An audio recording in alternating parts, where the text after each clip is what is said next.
I-share ko po sa inyo ang aking personal na observation, opinion at analysis sa galaw ni Pangulong Marcos o ng kabuuan ng ating gobyerno sa ngayon na magdadalawang taon na ang ating Pangulong Marcos sa June 30 ng taong ito, next month. Okay? Una, si Pangulong Marcos po ay seryoso na. Kung inyo madidinig ang kanyang mga statement, mga speeches, mga ambos interview, may iba na yung style ng yung mukha niya, iba na. May parang may galit na dapat lang. Pangalawa, yung kanyang mga binibitawang mga salita ay yun na yung kailangan natin. Kung yung mga gunita, ako po at ang mga channel ko, Mike Abby Opinions, MA Pinoy TV, kahit sa telebisyon, nananawagan na nga ako na sana ipakita na ni Pangulong Marcos na siya'y magalit, magkaroon ng mas matatapang na mga statement kasi inaabuso siya ng mga Duterte supporters. Grabe yung mga panlalait, 2 taon na, magdadalawang taon na. Grabe ang paninira na wala naman na sapat na mga basihan ang mga paratang kay Pangulong Marcos at sa kanyang pamilya at sa gobyernong ito. Kaya lately, na-oobserbahan ko yung mga statement. Hindi ko na ulitin dahil naipakita ko na rin yan dati sa aking mga video. Pwedeng pakareview na lang po ninyo na siya ay seryosong harapin ang problemang ito na ginagawa sa kanya. At ganun pa man, lalo na ho pagka may mga emboss interview, iba yung kanyang sinasabi. Kita nga nyo yung isang hindi natin makakalimutang sagot niya na professional liar, yung Jonathan Morales na naninira sa kanya, na ginamit ng mga senador. Yan ay identify galing sa mga DDS ang testigong yan. Mabigat na statement po yung professional liar sa isang testigo na paratang ng ating Pangulo. Pangalawa, hindi na anya pwede itong mga palusot, lalo na sa gentleman agreement. Pangatlo, seryoso na si Pangulong Marcos hanapin, papanagutin ang mga Chinese national tungkol sa mga illegal activities sa ating bansa, lalo na yung Pogo. Yung Pogo niyan ay nag-umpisa sa Duterte administration at ng pagkor ng kanyang pamahalaan.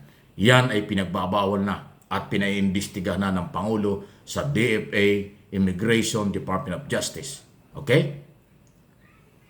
Ano pa? Yung kanyang seryosong pagsagot na sa ginagawa ng China. Lalo na doon sa warning o statement ng China na ipapaaresto ang mga dayuhan sa West Philippine Sea at sa South China Sea. Anong sabi ng Pangulo? Hindi yan katanggap-tanggap. Hindi papayag siya na ipaaresto at arestuhin ang kanyang kababayan, tayo ng mga Pilipino, especially ang mga ngista yan sa West Philippine Sea. Yan po'y lang sa madiin na pinaninindigan na ng ating Pangulo. Tulungan po natin ang ating Pangulo. Sana dagdagan pa niya ang ganyang klaseng mga statement.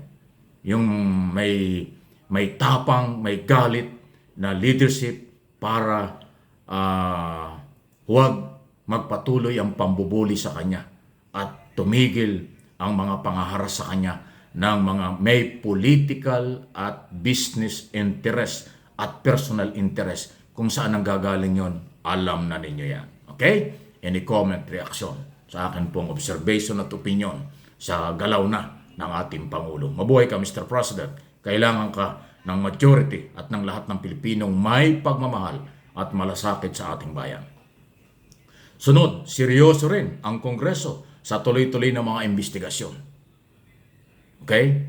Yung mga chairman ng mga komite, ang kanilang mga pahayag, hindi na pwede ang patuloy na pang-aabuso ng mga Chinese national na pumapasok dito.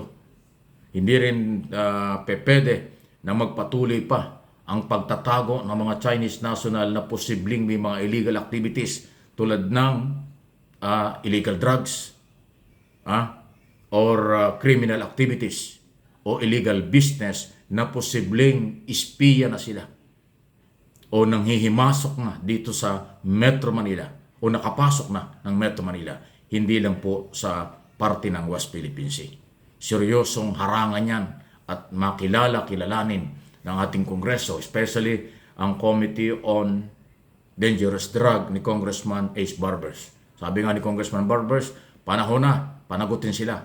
Itutuloy-tuloy natin kahit na sinong tamaan, managot ang nasa likod ng illegal drugs. Kaya nga sila gigil na dyan kay Mr. Michael Yang, na dating economic advisor ni Duterte, the former President Duterte, na sa unang hearing hindi dumating. Kaya isosomon siya at pwede pang ipa-arresto siya ng kanyang komite. Sunod yung Committee on Defense tungkol sa Gentleman Agreement. Hindi pa umaabot ang usapan na si dating Pangulo ipatawag, pero may nag-motion na sa committee hearing na ipatawag ang dating Pangulo para ipaliwanag yung di umano'y Gentleman Agreement. Ganyan silang kaseryoso, Executive Department at ang Kamara. Ang Senado, alanganin pa. Hindi natin alam kasi bago yung ang Senate President, hindi niya atin pa alam, binabasa ko pa kung ano ang kanyang mga agenda. Okay? So yan po yan.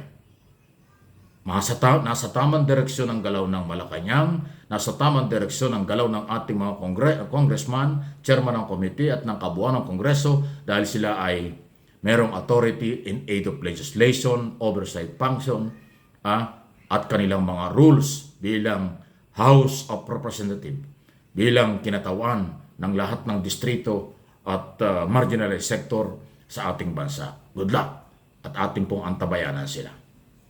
Okay, sunod. Itong, ayan na nga, sinabi ko na nga, lahat ng Chinese national na may mga illegal activities, minomonitor na ng intelligence community, counterintelligence, Kongreso Malacanang, military, at Bureau of Immigration, Department of Foreign Affairs. Okay na tayo dyan. Ito naman, rally.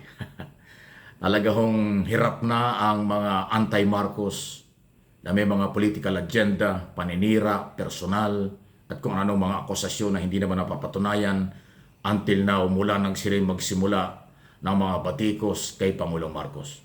Yung rally nila, laging nauusog. Pati panahon, hindi na nakikisama sa kanila. Binabagyo sila, inuulan sila. Okay? Pati yung mga local executive, hindi na sila sinusuportahan. Hindi sila binibigyan ng permit. Kung binigyan man ng permit, ay binabawi. Kasi nga, ang tingin ng mga local executive, hindi prayer rally, hindi peace rally, kung hindi paninira. Destabilization ng galaw. Okay? Pagkatapos itong pinakahuli, naging problema pa yata nila, hindi lang walang suporta galing sa local ng mga taga-Tacloban, kung hindi pati yung kalikasan naging kalaban nila kasi inulan. May bagyo ata doon. So ayan na po. Yan na yung indikasyon, nakakaunti at patuloy nakakaunti at nababawasan na ang mga bumabatikos sa gobyerno. Kasi naman po, paulit-ulit na lang ang kanilang mga sinasabi, wala pa namang napapatunayan. At hindi naman nila madala sa korte ang kanilang mga bintang kasi alam nila malabnaw ang mga ebidensya nila.